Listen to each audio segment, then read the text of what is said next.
Before you schedule a single shift for a new participant, here are the 5 things I highly recommend locking in first. Plus, I'll also talk about a couple of pro tips at the end that most providers only learn the hard way. Now, for those who don't know me, my name is Jonathan Power and I ran an NDIS business for 8 years. At our peak, we had over 100 staff delivering more than 1,000 hours of support every single week. I've since co-founded Astalty, which is a CRM built for NDIS providers, and we've worked with over 1,400 providers to make running an NDIS business even easier. So I've seen what works and what doesn't, both from running it myself and now on the other side, working with hundreds of providers trying to do the same thing. And now, if you get these right from day one, you'll save a heap of pain down the track. And so what we're gonna work through is timeframes, funding, we'll talk about service agreements, we'll talk about recurring shifts and participant preferences. Then I'll talk about those structural things at the end as you want to start thinking about these when you start scaling. And so why does all of this matter? Well, on a couple of areas. So you want to set expectations about support up front. You never want to go into a working relationship with anything that's pretty much unsaid, or there's an expectation from one side that's unknown by the other. It's pretty much a recipe for disaster, right? You always want to confirm that the funding is there before you start delivering the support. Last thing you want to do is go delivering a bunch of support. Next thing you know, there's no funding there, or it's the wrong line item and just creates a mess. And whatever you do, make sure you get it all agreed in writing, generally in a signed service agreement. And so with mandatory registration coming up, there's never been a better time just to get everything in order. Make sure if you're going to be registered, you've got your house in order and you're following best practices. And so the first one, get the basics from intake before you build anything. There are 3 things that you want to walk away with from your intake meeting, right? You want to have an understanding of the time frame of support,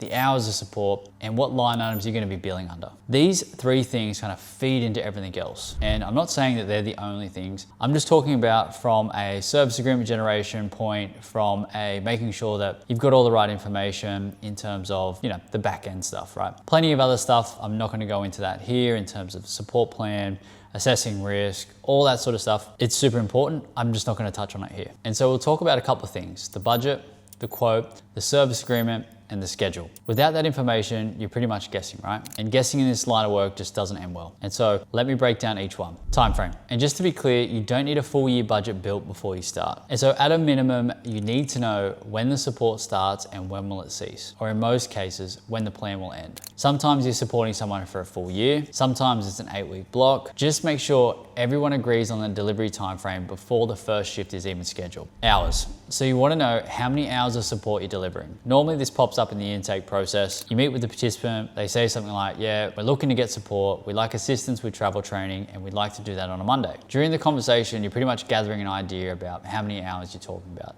Is it 3 hours a week? Is it 6 hours? Whatever it is, get that penciled in. The next one is line items. So what line items are we billing under? What budget are we drawing down from? If the participant's not sure, you can always confirm with the support coordinator, plan manager, or sometimes with the LAC as well, or the local area coordinator. And so once you've got those 3 things, the time frame, the hours, and the line item, you can answer most questions that are crucial to developing the budget in the service agreement. How long is the agreement for? How many hours per week realistically deliver with the available funding? Everything else pretty much flows from there. Number 2, check available funding and build a budget before delivering a shift. This is one that often catches a lot of people off guard, and it can be pretty expensive. Now, just to be clear, we're not asking how much money is in a plan. We just want to confirm, is there enough funding to provide the support in this time frame?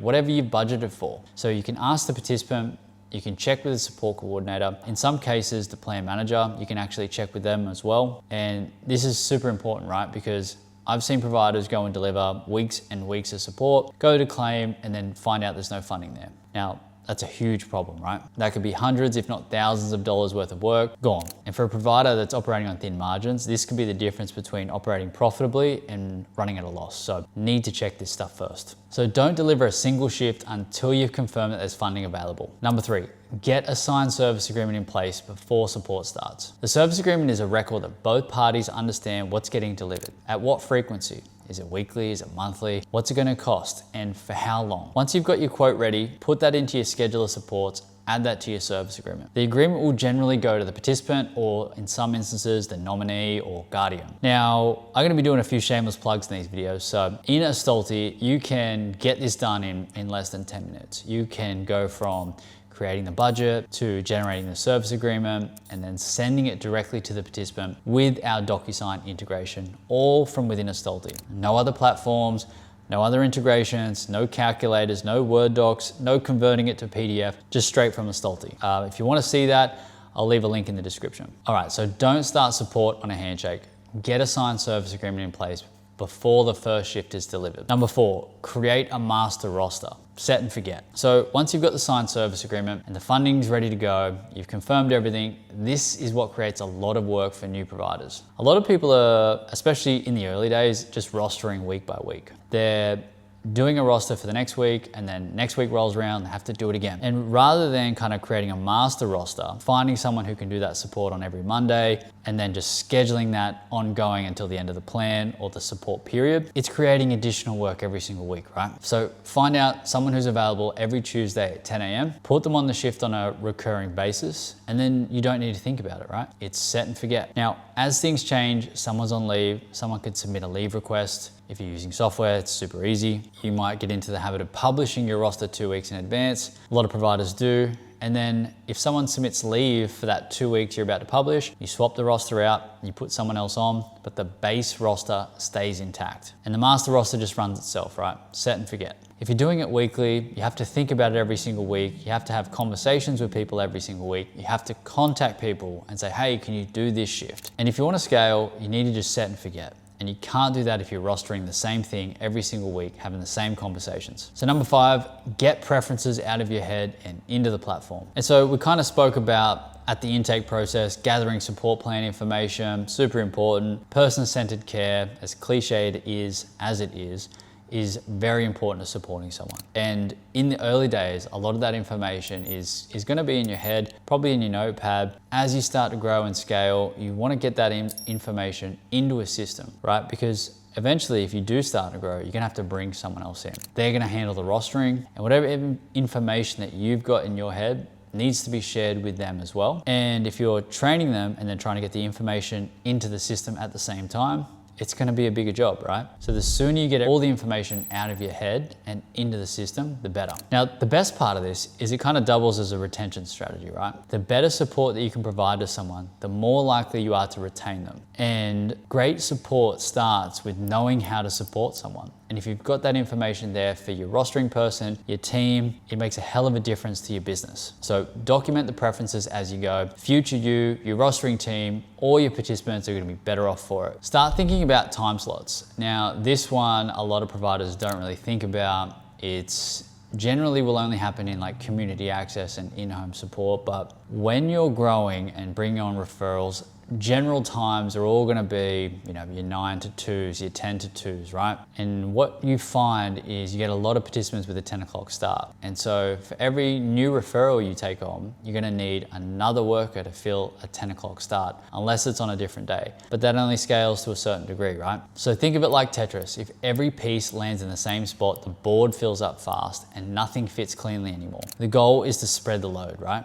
So fill the early part of the day first. As that fills up, start filling things at the end of the day. And I'm not saying that like if someone wants support at 10 o'clock, disregard that and implement your thing. I'm not saying that at all. Propose the idea. If they're open to afternoon supports, it works better for you, it works better for the support workers, and ultimately, support workers that are happy stay longer, which ultimately means it's great for the participant as well. And if you can get your support workers to stay longer, and what that means is for your support workers, it gives them more hours over a workable spread. A lot of people want full-time work or full-time equivalent hours. And if you can't give that to them because everyone's working 10 to 2 and then they've got a whole afternoon free, they're gonna be looking for other jobs, they're gonna be leaving you and working for other people, or you'll see what you see across the industry where support workers just have multiple people that they work for, right? So as you scale, definitely start thinking about it. Start thinking about what can I pair on the back of this? Should I start shifts at 9 a.m.? Should I, encourage people to have afternoon shifts as well? Of course,